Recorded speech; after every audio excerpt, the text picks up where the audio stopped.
tous, c'est Hermès, j'espère que vous allez bien, j'espère que vous avez passé un excellent week-end. Il s'est pas passé grand-chose sur les marchés crypto ce week-end, on n'a pas eu notre petite accélération haussière. On attendait potentiellement les marchés asiatiques, vous savez, ils aiment bien le week-end, généralement aller chercher des clusters de liquidité. Que ce soit au sud ou au nord, il ne s'est strictement rien passé, on continue à travailler ce haut de range potentiel. On aime bien tracer des ranges jusqu'au 382, donc jusqu'à preuve du contraire les 23 400 $ par rapport à un prix un peu magique, psychologique, 23 400 $. Et après, il y a bien évidemment au-dessus, aux alentours des 30 000 $. Target de JP Morgan, 38 000 $. Premier arrêt de tout le mouvement par rapport au précédent ATH. Est-ce qu'on ira? Est-ce qu'on n'ira pas?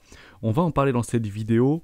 On parlera également CME, consensus et les news, parce que je pense que ce marché va être catalysé par rapport aux news qui sont notamment en train d'être potentiellement annoncées vis-à-vis de Celsius, mais également de Voyager Digital. On va en parler ensemble, on l'a partagé sur Twitter ce week-end, on a pas mal discuté, j'ai vu pas mal de personnes en discuter ce week-end sur le Discord. Le marché a besoin de news pour catalyser des rebonds techniques, c'est une certitude absolue. On a vu vendredi que le S&P 500 avait plutôt bien clôturé, on avait réintégré au-dessus du premier arrêt, au-dessus des 3800 points, ce qui est quand même relativement positif. On avait fait un ravalement de bougies, notamment weekly. Je le rappelle, lorsque les bougies sont vertes le vendredi, généralement le marché est optimiste et les bougies sont vertes le lundi, notamment à l'ouverture de Wall Street, donc on sera extrêmement vigilant par rapport à ça. Mais nous avions eu quelques news et un consensus qui a accompagné, entre guillemets, ce rebond. Pas mal d'analystes s'accordent à un joli rebond sur les S&P 500 de plus de 10%. On en parle maintenant. Avant de commencer, je vous invite toujours à rejoindre le Discord des rois du marché. Le lien sera dans la description à l'intérieur, dans l'onglet documentation. Une stratégie qui s'appelle la stratégie des 4 rois. N'hésitez pas à l'utiliser, vous en imprégner, vous en inspirer pour vous aussi trouver votre propre style d'investissement. Ça fonctionne très bien pour moi, que ce soit sur les marchés traditionnels ou cryptoactifs depuis de nombreuses années, et m'offre d'excellentes performances moyen, long terme, très long terme. On commence tout de suite avec Bitcoin. On avait en fait bien analysé ce petit triangle de contraction, toujours des relais éventuellement de 50-50, 51 par rapport à la dynamique restait baissière, bien évidemment, jusqu'à preuve du contraire, notamment en 4 heures daily. Donc le plus probable, qu'est-ce que c'est d'aller faire toujours de nouveaux plus bas. On tenterait potentiellement d'aller chercher un premier arrêt sur les 23 400 $. Je pense que la majorité s'accorde à aller chercher potentiellement cette petite target du premier arrêt de ce tout petit précédent mouvement en M-top en daily. Et on a une ligne de tendance ici, une droite de tendance qui a été bien breakée. Si on prend la blanche ici, elle a bien été breakée par le nord, donc c'est plutôt positif. On attendait une accélération potentiellement haussière qu'on n'a pas eu ce week-end. Maintenant, qu'est-ce qu'on veut voir si on clôture, entre guillemets, en dessous de cette droite de tendance, mais plutôt baissière? C'est la même chose dans un sens comme dans l'autre. On attendra en réalité des structures. Ce qu'on ne veut pas voir, c'est un M-top, en réalité, que ce soit en 4 heures ou en daily, derrière une ligne de tendance, parce qu'après, vous avez vos objectifs. 1, premier arrêt. 2, zone de rechargement d'achat court terme. 3, nouveau plus bas. Tant qu'on ne vient pas à casser le premier arrêt, le plus probable court terme, qu'est-ce que c'est? C'est de faire toujours un nouveau plus bas. Et l'objectif pour les opérateurs, c'est de faire toujours un nouveau plus bas. Et pour forcément la majorité, puisque la majorité est potentiellement sous l'eau à l'heure actuelle. Mais l'idée de la dynamique restant votre ami, le plus probable, qu'est-ce que c'est? C'est de toujours faire de nouveaux plus bas. Voilà. Ça, c'est super important. Il y a quand même des choses qui peuvent catalyser potentiellement une hausse sur les cryptoactifs, et on s'entend à dire, c'est bizarre qu'il y ait un joli rebond sur les S&P 500, il y a des gaps qui potentiellement ont été comblés, il y a également des gaps, et on peut le voir très rapidement au niveau du Chicago Mercantile par rapport à Bitcoin. Nous les avons ici aux alentours des 27 400 $ et 28 600 $. On n'est pas venu le combler, alors que sur les S&P 500, on a comblé un premier gap, deuxième aux alentours des 35 000 $, etc., etc. Il y en a bien sûr au sud également. On n'est pas venu combler cela, vous vous rappelez la semaine dernière, pourquoi? Puisqu'en réalité, on cotait pas le week-end. Donc les gaps CME du week-end ne sont malheureusement pas comblés, malgré qu'on soit allé à 17 300 $. Ok? Donc, 80% des gaps, voire 90% des gaps CME, notamment, sont menés à être comblés tôt ou tard. Donc ça peut arriver dans 1 an, dans 2 ans, dans 3 ans, bien évidemment. On perdait espoir de venir les combler lorsqu'on était aux alentours des 65 000 $. Finalement, vous voyez qu'on vient doucement les combler. Tranquillement, il y en a jusqu'aux 3 600 $. Est-ce que ça veut dire qu'on ira? Non, ça ne veut pas dire qu'on ira, puisque généralement 8 à 9 gaps sur 10 sont menés à être complets. Certains ne le sont bien évidemment jamais. On espère que celui des 3 600 $ ne le sera jamais. Ça, c'était super important. Et on voit en réalité qu'on ne catalyse pas au niveau du Bitcoin, puisqu'on devrait y aller en réalité chercher ces gaps CME. Et pourquoi on n'y va pas? Je pense que tout tu es actuellement dans les news, notamment sur Celsius, et on va en parler très rapidement ensemble. Je vous ai référencé quelques petites news ici. La banque d'investissement mondiale Goldman Sachs envisage de racheter une partie des actifs de Celsius.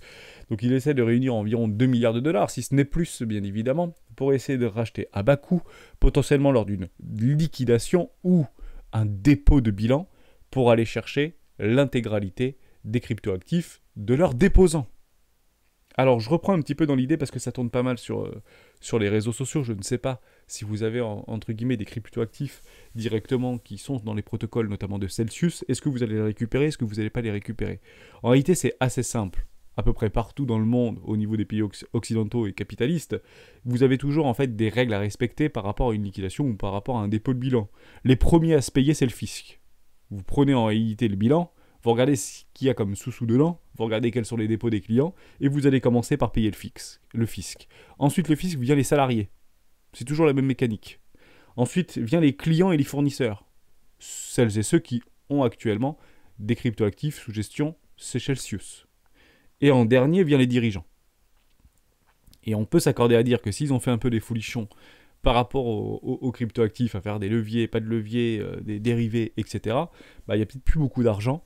Donc d'abord on paiera le fisc, ensuite on paiera les salariés, ensuite les clients fournisseurs. Il faudra voir quels sont les amendements. Donc de là à dire vous ne retrouverez plus jamais le moindre euro au niveau de ces suches, je ne pense pas. Mais il y aura très certainement une décote. Et la décote est potentiellement en train de se préparer avec Goldman Sachs. Parce que l'idée de renflouer les caisses, c'est pas de renflouer les caisses au niveau de Celsius, c'est de le tuer en réalité. Bravo. Donc Goldman Sachs potentiellement pourrait racheter des actifs, et ces actifs à bas coût, donc on ne sait pas si c'est du moins 20%, moins 30%, moins 50%, moins 70%. Généralement c'est du, je peux pas le dire, mais en France, généralement vous prenez un quart du prix de vos machines, entre guillemets, d'occasion si vous êtes une industrie. Pour celles et ceux qui sont chefs d'entreprise, vous allez comprendre éventuellement, et si vous l'avez vécu, une liquidation judiciaire, généralement vous prenez à peu près un quart, un tiers du prix. C'est à peu près ça l'idée. Et vous avez d'ailleurs pas mal de bitcoin, etc. Et on en parlait quelques fois dans les vidéos des rois du bitcoin, et on en avait parlé sur le Discord. Qu'est-ce qu'on va faire de ces bitcoins, entre guillemets, qui ont été saisis par le FBI? Donc on parle de plusieurs milliers de bitcoins qui ont été saisis par le FBI. Donc généralement ça se fait OTC, ça ne vient pas sur le market, et il y a des petites décotes. Alors des fois c'est des décotes de 10%, de 20%, de 30%, etc. Ils prennent un prix moyen par rapport à la clôture trimestrielle précédente. Vous savez, c'est un petit peu comme les rachats, comme Free par exemple, qui avait décidé de racheter ses actions pour sortir de bourse aux alentours des 178$. Donc généralement vous prenez les clôtures trimestrielle précédente ou le dernier cours de clôture au 1er janvier 2021 par exemple. Donc il y a des calculs qui sont faits comme ça, et puis l'objectif c'est de les vendre tout simplement. Donc c'est à peu près ce qui pourrait se passer pour potentiellement pouvoir dédommager des clients fournisseurs. Je doute quand même, pour le coup, l'ayant déjà vu notamment dans d'autres secteurs d'activité, mais pas notamment dans les cryptoactifs, généralement les tout petits porteurs sont renfloués dans la quasi-totalité de leurs investissements, et les plus gros portefeuilles, c'est beaucoup plus long, et il y a des engagements qui sont pris notamment par les acquérants. Voilà, donc c'est pas forcément une mauvaise nouvelle ce qui est en train de se... Alors c'est une très mauvaise nouvelle ce qui est en train de se passer, c'est du vrai FUD et c'est de la vraie bad news, mais dans l'idée, c'est pas parce qu'il y a une liquidation judiciaire que c'est la fin du monde, rideau, je pars avec la caisse, et vous ne reverrez plus un seul centime de votre argent.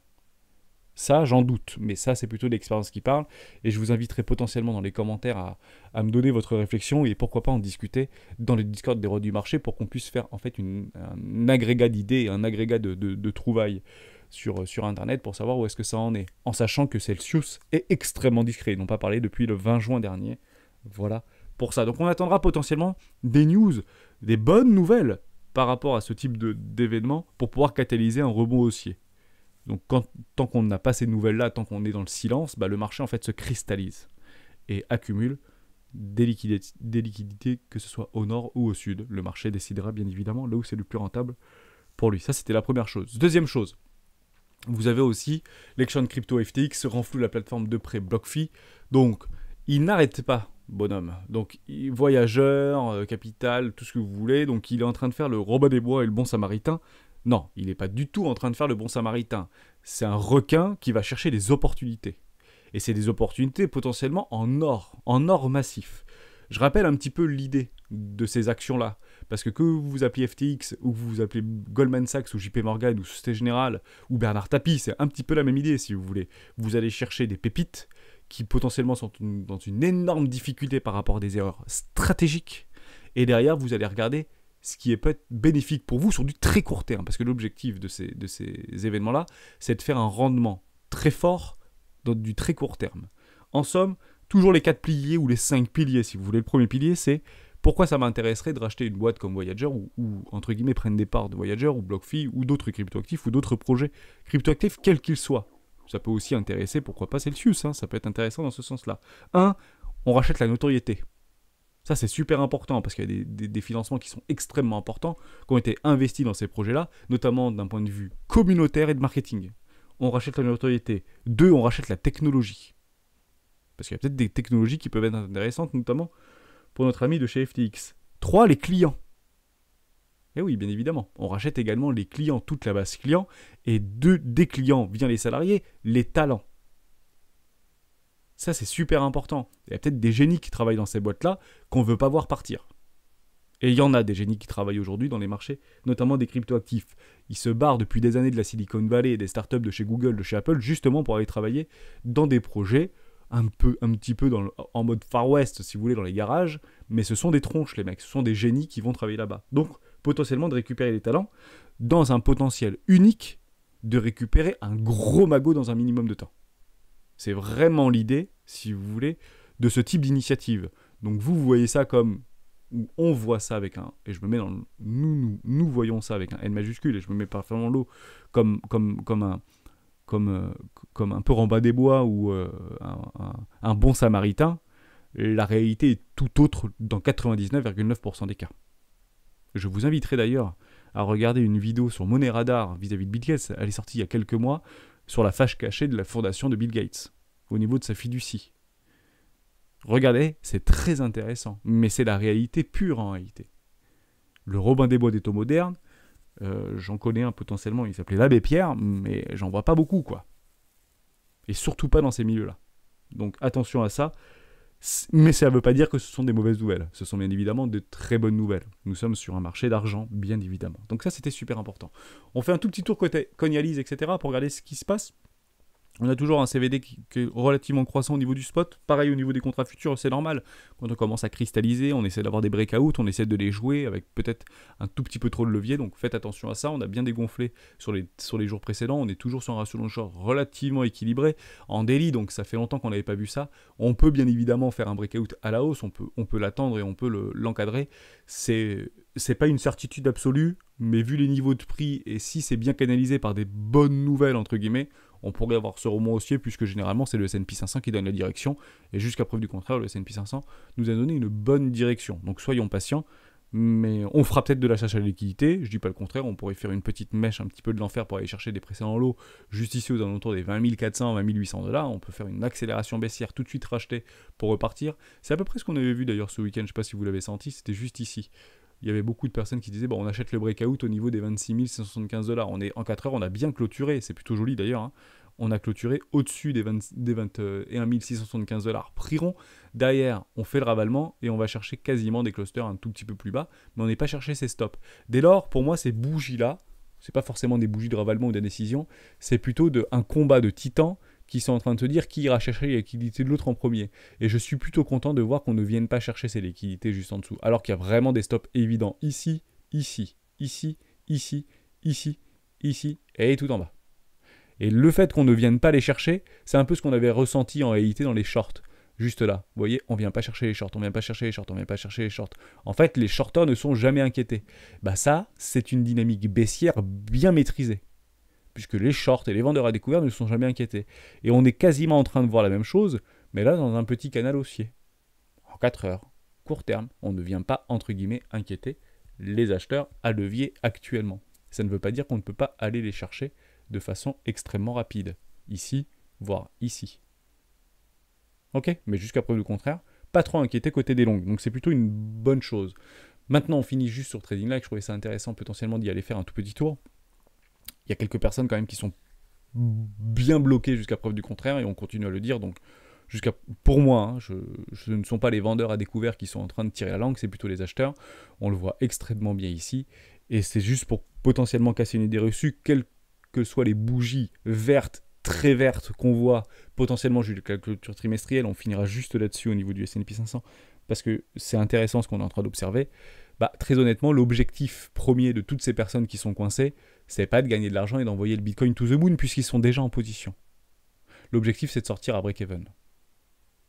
Donc partez du principe que sur des niveaux entre les 25 000 $ et les 35 000 $, il y aura de la résistance et des personnes qui voudront bien évidemment sortir de ce marché et de revenir dans quelques années quand il y aura des vraies tendances.